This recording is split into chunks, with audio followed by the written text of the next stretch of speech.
Nonfiction book proposals, writing the description. So, one of the pieces that I think is the most challenging and also the most fun part to write when you're trying to put together a book proposal is this thing that's called the description. It's Project 5 for our purposes. There's a short version and a long version. And the description is kind of like a synopsis or a summary of your project. They're hard to write because you're trying to summarize kind of your whole vision and your whole purpose for writing, in theory, a book, in just a couple hundred words. So kind of the process and the reason why I think it's useful for us as writers is it really helps you kind of get some clarity around, all right, what am I really trying to do here? What am I really trying to say in my book, and how can I say it more clearly? But they are hard to write.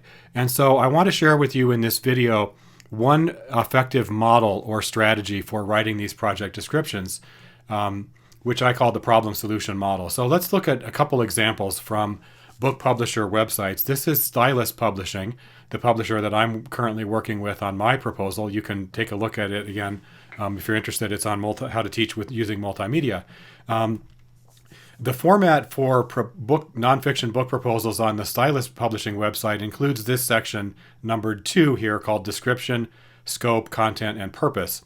And what it tells authors to do is this: explain your subject matter and provide a rationale for why your project is timely and why it will appeal to your intended audience. That's the key part. Why will it appeal to your intended audience? Describe its scope, the topic, and the topics that you plan to cover. What are you contributing to the subject? What new insights or research findings have you developed? Are you presenting or synthesizing known material in a new way or for a new audience? So they give you a good bit of help in thinking about what they're expecting as the publisher in this section. Now here's another example. This is Source Books. A number of you wrote about Source Books and really kind of fell in love with them as a publisher. They don't give as much detail. This is their proposal guidelines, and what they say is in order to consider your nonfiction book for potential publication, we need to see a proposal that includes the following items. The first bullet point, a brief synopsis in 1 to 2 paragraphs. They don't tell you how to write that. They don't tell you what to include. They just say we want a brief synopsis in 1 to 2 paragraphs. So the Source Books is like the bare bones version.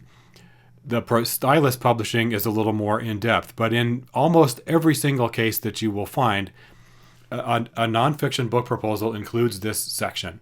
So how do you write one? Well, let's talk about this model. I'm calling it the problem solution model. And I think if you use this model as a way of developing and drafting your description for Project 5, you will find that it's really useful. It has basically 3 simple parts.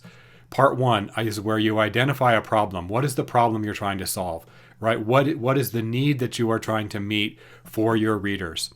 So first you identify that. Then you offer a solution. How will you meet that need, right? What is the solution that you offer or propose? And then in section 3 or part 3 of this model, you explain how. You kind of prove it. How am I going to solve your problem? So problem, solution, how. Problem, solution, how. This model is effective really not just in a nonfiction book proposal, but in any kind of workplace or academic situation where you are proposing a solution to a problem or proposing an idea. It's a general rhetorical framework for a proposal argument, basically, or a pitch. So we're basically identifying what I would call, for rhetorical, for those of you who teach Comp and Rhet, this is a rhetorical strategy. Right? It's a series of rhetorical moves. Identify a problem, offer a solution, explain how your solution works.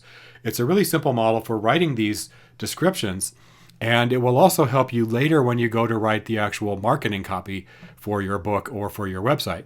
So let's look at an example.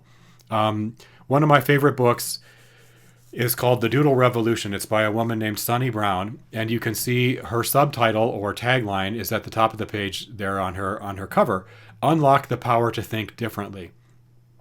So even just looking at the cover and the title, you get a little bit of what she's about. She's about doodling. You can see it's kind of a pencil sketch, and she's getting at this concept of thinking differently. Unlock the power to think differently through doodling. Now, if you look up Sunny Brown, she actually gave a TED Talk, which is kind of fun, about why doodling is actually cool.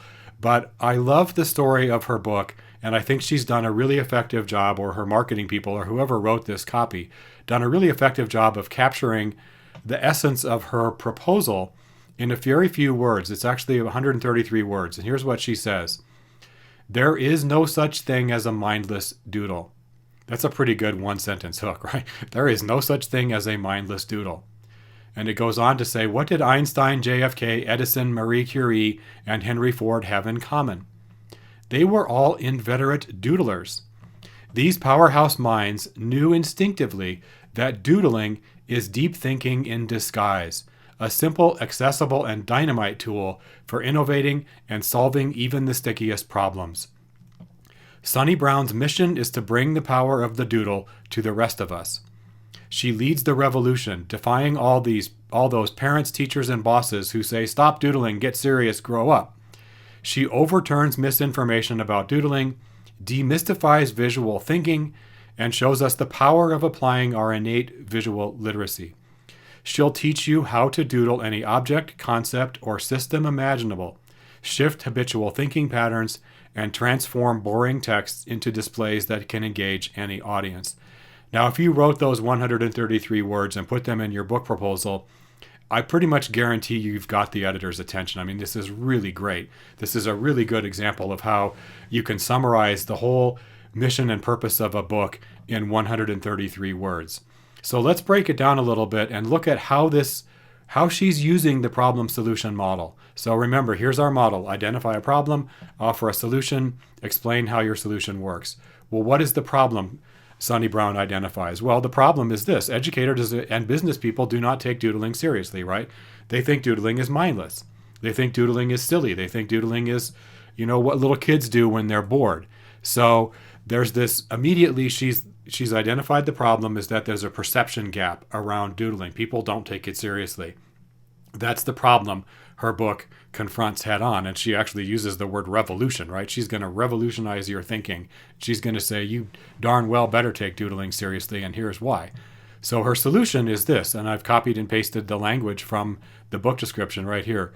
Her solution is to argue that doodling is deep thinking in disguise, a simple, accessible, and dynamite tool for innovating and solving even the stickiest problems.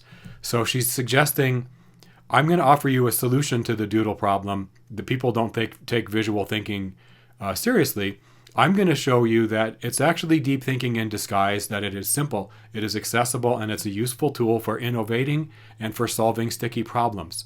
So she's saying, problem isn't taken seriously. Solution, I'm going to show you a new way of looking at this and argue that it's deep thinking in disguise.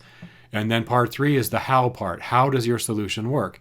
So the description of Sunny Brown's book says, she overturns misinformation about doodling, demystifies visual thinking, and shows us the power of applying our innate visual literacy. She'll teach you how to doodle any object, concept, or system imaginable, shift habitual thinking patterns, and transform boring text into displays that can engage any audience. So there's a lot of information in here, right? There's a lot of how. There's a lot of follow-up on, okay, my solution is this, to argue that doodling is actually deep thinking in disguise. So here's kind of the breakdown of that process in more detail, overturning misinformation and so forth, and pay special attention to the verbs. I've highlighted all of the verbs in orange. When you're writing your own description, pay really, really, really close attention to your verbs and try to use direct, active, and specific verbs. So notice the powerful verbs that Brown's description uses. The words overturn, overturning misinformation. The misinformation is what? Remember, doodling is not taken seriously. She says that's a myth. So she's going to overturn that misinformation. She's going to demystify visual thinking. When you're demystifying something, you're taking the mystery out of it, right? You're showing people how to do it. She shows the power. She teaches you how. She shifts habitual thinking patterns, and she transforms boring text. So look at those verbs again. Overturn, demystify, show, teach, shift, and transform.